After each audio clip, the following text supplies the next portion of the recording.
बिस्मिल्लाहिर्रहमानिर्रहीम। नज़ीन, आप देख रहे हैं न्यूज़ टुडे और मैं हूं इफ्तिखार। मेरी तरफ से आप सबको सलाम हो। आप सब जहां पर भी हैं, खुदा आपको अपनी हिफ्ज़ अमान में रखे, आपको महफूज रखे। नज़ीन, आज की ताज़ा तरीन अपडेट्स। अलीमा खान के बेटे को घर से नामालूम ने उठाया, उसके बाद उन्हें 9 मई के केस के अंदर डाल दिया गया है। इसकी क्या डिटेल्स हैं, CCTV फुटेज तक आ गई है, ये भी आपके सामने रखेंगे। सरदार ज़हूर जो कि मेज़बान थे ब्रसल्स के अंदर होने वाली तकरीब के, जहां पर आर्मी चीफ ने खिताब किया और जहां पे सुहेल राज का दावा करना था कि उन्होंने आर्मी चीफ का इंटरव्यू किया और 2 घंटे इंटरव्यू जारी रहा। सरदार ज़हूर ने पहले भी एक बयान दिया था जो कि सुहेल राज के हक में जा रहा था, और अब दोबारा से बयान आ गया है और ये बयान एग्जैक्टली सुहेल राज के खिलाफ किया है। ये 2 बयान में तजाद क्या है। DGISPR ने प्रेस कॉन्फ्रेंस की जिसके बाद बहुत सारे सवालात उठ खड़े हुए हैं, उन पे शदीद तनकीद की जा रही है।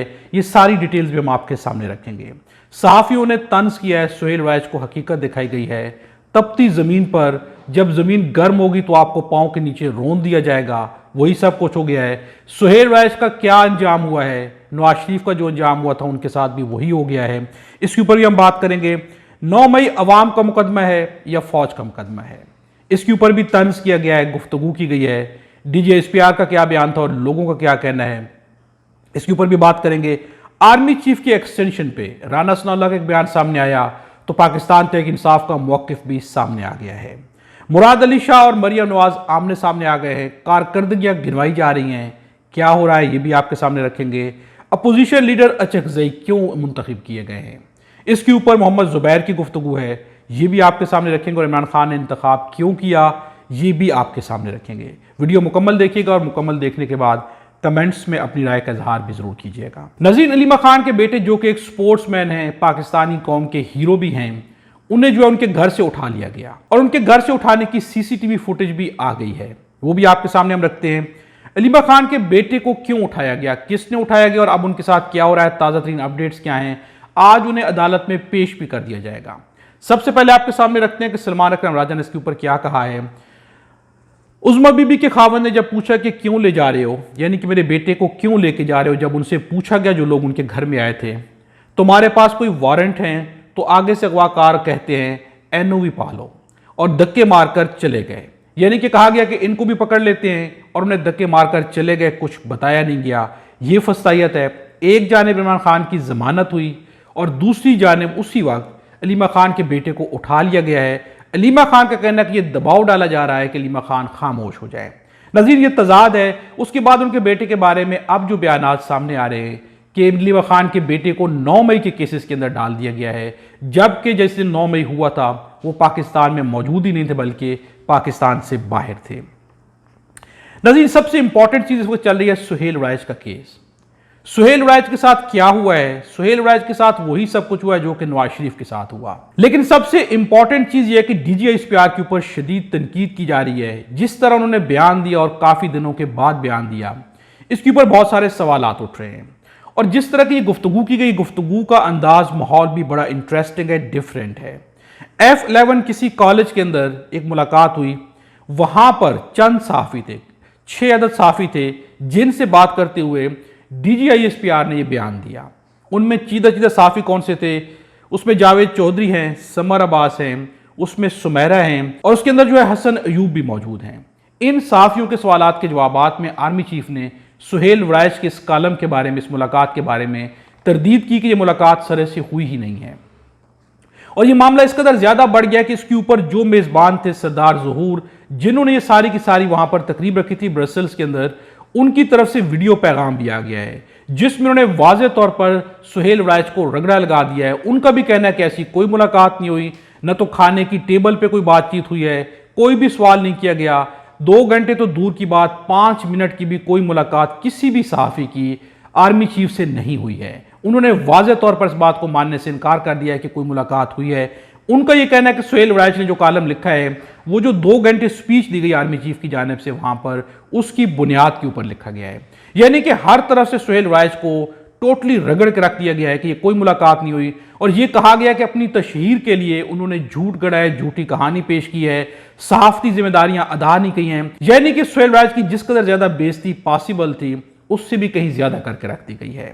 इसके ऊपर कुछ तंज भी हैं। नज़ीर, ये सब कुछ क्यों किया गया है? अगर सरदार ज़हूर की अभी मौजूदा जो उन्होंने बयान दिया है, इस बयान को देखा जाए, कुछ दिनों पहले उन्होंने बयान दिया और वो बयान उन्होंने अबसार आलम को दिया था। वो बयान कुछ और ही कहानी बता रहा है। उस बयान में कहा गया था कि सवाल किया गया, यानी कि अब सवाल तो सहाफ़ी ही कर सकता है, कि सवाल किया गया और सवाल के जवाब में आर्मी चीफ ने कुरान की आयत पेश की थी। वहां पर शैतान की बात, माफ़ी की बात, ये सारी बातें हुई थी। ये अपने मुंह से वो इकरार कर चुके हैं। अब उनका पहला बयान गलत है या दूसरा बयान गलत है, और ये बयान अचानक से क्यों बदले जा रहे हैं?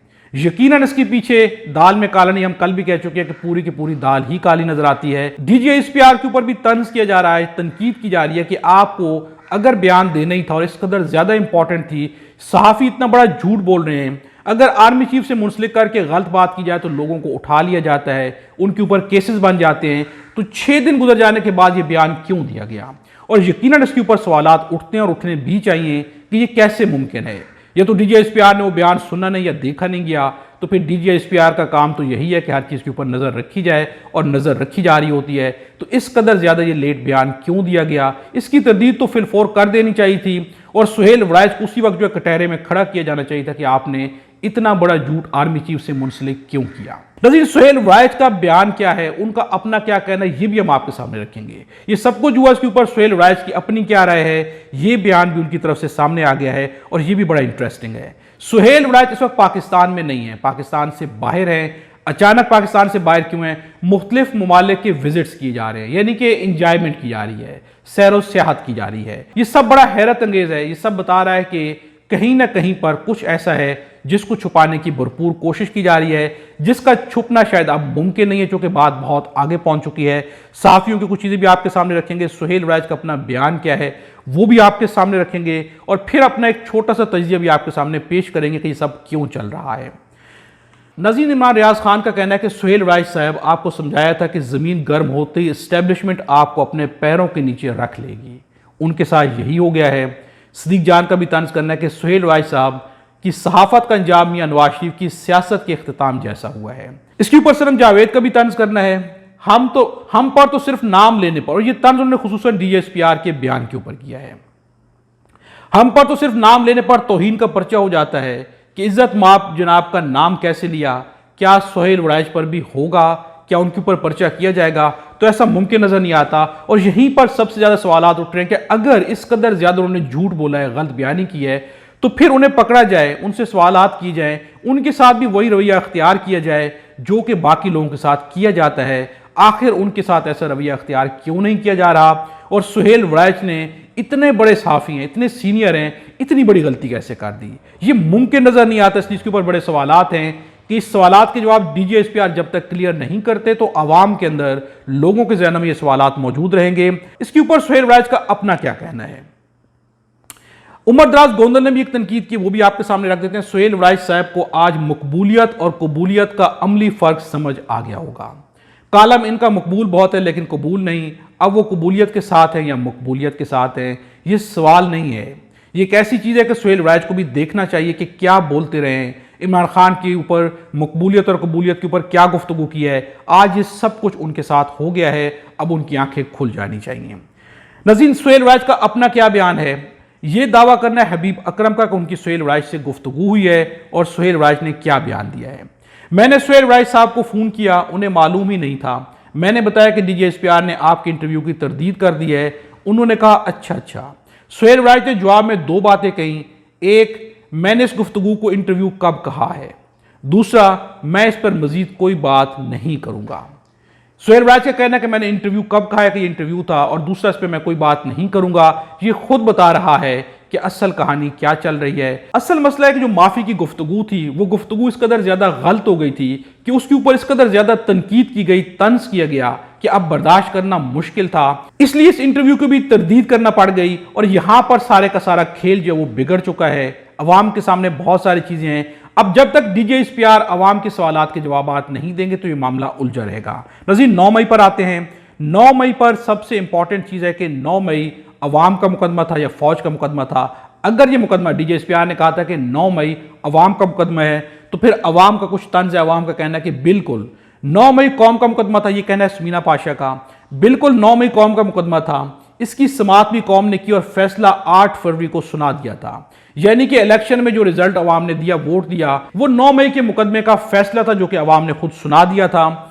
सनम जावेद का कहना है कि अगर 9 मई कौम का मुकदमा है तो जजेस को धमकियां क्यों दे रहे थे, मुदाखलत क्यों कर रहे थे, उन बेचारे जजेस को खत लिखना पड़ा, लोगों को अगवा करके 26वीं आईनी तरमीम क्यों पास करवाई, मीडिया पर खान का नाम लेने पर पाबंदी किसके हुक्म पर लगी। अगर ये कौम का मुकदमा है तो कौम का 8 फरवरी का फैसला क्यों नहीं माना गया? ये सवाल है, इसका जवाब नहीं आया, आना चाहिए। सदीक जान का भी कहना है कि इमरान खान की जमानतें एस्टेब्लिशमेंट ने नहीं दिलवाई। एस्टेब्लिशमेंट अगर जमानतें दिलवाना चाहती तो पहले ही दिलवा चुकी होती। अदलिया का जितना तमाशा बन चुका है, अब इन जमानतों को लटकाना मुमकिन नहीं था। नाज़रीन, इस कदर ज्यादा झूठ पे झूठ बोला गया, बहाने तराशे गए कि अब मुमकिन नहीं था कि इमरान खान की जमानतों को मजीद लटकाया जाए। इसलिए चीफ जस्टिस याह्या आफरीदी को फैसला लेना पड़ा और जमानतें देना पड़ गई। नाज़रीन, आर्मी चीफ की एक्सटेंशन के ऊपर बात हो रही है। राना सनाउल्लाह का कहना है कि पहले ही 5 साल की उनको मुद्दत मिल चुकी है, अब दोबारा नोटिफिकेशन की कोई भी जरूरत नहीं है। यानी कि नून लीग एक्सटेंशन के चक्कर में पड़ना ही नहीं चाहती और वो चाहते हैं कि 5 साल को ही सब कुछ या बुनियाद बनाया जाए और उसके ऊपर नोटिफिकेशन की भी कोई जरूरत महसूस नहीं कर रहे, क्योंकि अगर नोटिफाई भी करेंगे तो हुकूमत करेगी और फिर इसके ऊपर हुकूमत को ही फंसना पड़ेगा। इसके ऊपर पीटीआई की तरफ से मौक़िफ़ आया। सलमान अकरम राजा का कहना है आर्मी चीफ के एक्सटेंशन के लिए नोटिफिकेशन की जरूरत है, लेकिन यह कानूनी और तकनीनी मामला है, जब गौर होगा तब हम इसके ऊपर बात करेंगे। यानी कि अभी पाकिस्तान तहरीक इंसाफ ने गौर करना है कि तकनीकी मामला, आईनी कानूनी पहलू देखे जाने हैं, फिर इसके ऊपर बातचीत की जाएगी। नाज़रीन, वाले साहब ने रिपोर्ट मांगी है, वज़ीर आला से रिपोर्ट मांगी गई कारकर्दगी की। अब रिपोर्ट क्या पेश की जा रही है? वज़ीर आला सिंध मुराद अली शाह का कहना है कि पूरा लाहौर भी डूब गया था, मुंबई भी डूबा हुआ है। ये कराची के डूबने के ऊपर वजह बयान की जा रही है, दलील दी जा रही है, जिसके जवाब में हिना परवेज भट्ट की जानिब से तनकीद की गई है और यह तनकीद की गई है वज़ीर आला मुराद अली शाह के ऊपर। वज़ीर आला सिंध अपना रिकॉर्ड दुरुस्त कर ले। अल्हम्दुलिल्लाह वज़ीर आला मरियम नवाज साहिबा के होते हुए लाहौर कभी नहीं डूबा। जितनी मर्जी बारिश हो जाए, जब तक लाहौर की सड़कें और नशेबी इलाकों से पानी ना निकल जाए, वज़ीर आला मरियम नवाज आराम से नहीं बैठती। चंद घंटों बाद पता भी नहीं चलता कि लाहौर में बारिश भी हुई थी या नहीं हुई थी। लाहौर तो हफ्तों के हिसाब से डूबा रहा, लोग बार बार वीडियोस बनाते रहे, वीडियो बनाने पे भी उनको उठा लिया गया और आपका कहना है कि लाहौर जो है पता ही नहीं चलता कि बारिश हुई थी या नहीं हुई थी। नाज़रीन, ये बयानात हैं, आमने सामने आके तनकीद की जा रही, चूँकि रिपोर्ट मांगी जाती है तो एक दूसरे से बढ़ के रिपोर्ट दिखाना पड़ती है। ये सियासत नहीं है। इस वक्त इक़्तिदार की कुर्सियों पर जो लोग बैठे हैं ये जिल्लत में बैठे हुए हैं, इनकी इज्जत नहीं है, कुर्सियों पे बैठना जिल्लत है। इस कदर ज्यादा कैद हैं कि इमरान खान तो आजाद हैं, लेकिन ये कुर्सियों पे बैठ के इमरान खान से कहीं ज्यादा कैद हैं और इन्हें मुसलसल जिल्लत का सामना करना पड़ रहा है। अपोजिशन लीडर अचकजई जो है, इसके बारे में इमरान खान ने फैसला क्यों किया, इसके ऊपर अजमल जामी ने जब मोहम्मद जुबैर के सामने सवाल रखा तो मोहम्मद जुबैर का क्या जवाब था और सवाल क्या था। पीटीआई के बहुत सारे लोगों को अपोजिशन लीडर के ओहदे की जो ख्वाहिश थी, इसे खत्म करने के लिए यह फैसला महमूद खान अचकजई को अपोजिशन लीडर बनाने का फैसला किया गया। यह कहना था अजमल जामी का, जिसके जवाब में मोहम्मद जुबैर का कहना है मैं इस बात की तस्दीक कर रहा हूं कि यानी इसीलिए फैसला किया गया कि पाकिस्तान तहरीक इंसाफ के अंदर से बहुत सारे लोगों की बहुत सारी ख्वाहिशात थी जिन्हें ख़त्म करने के लिए महमूद खान अचकजई को अपोजिशन लीडर मुंतखब किया गया है। नज़ीर, मेरी ज़ाती राय भी है कि महमूद खान अचकजई को अपोजिशन लीडर के तौर पे मुंतखब करना ये बेहतरीन चॉइस है, होनी चाहिए, क्योंकि अपोजिशन लीडर वो हो जो खुल के बोल सके, सबको जवाब भी दे सके, जिसके पास तजर्बा भी सबसे ज़्यादा हो और जो खुल के, चाहे वो अपोजिशन हो, एस्टैब्लिशमेंट हो, किसी को भी जवाब देना पड़े तो जवाब दे सके। यही अपोजिशन लीडर इस वक्त कम अज़ कम असम्बली के अंदर ज़रूरत है इसकी। और इमरान खान का ये फैसला जो है सही फैसला है। आप क्या समझते हैं? कमेंट्स में अपनी राय का इजहार ज़रूर कीजिएगा। वीडियो अच्छी लगे तो लाइक भी ज़रूर कीजिएगा। खुदा हम सबको और हमारे वतन पाकिस्तान को अपनी हिफ्ज़-ए-अमान में रखे।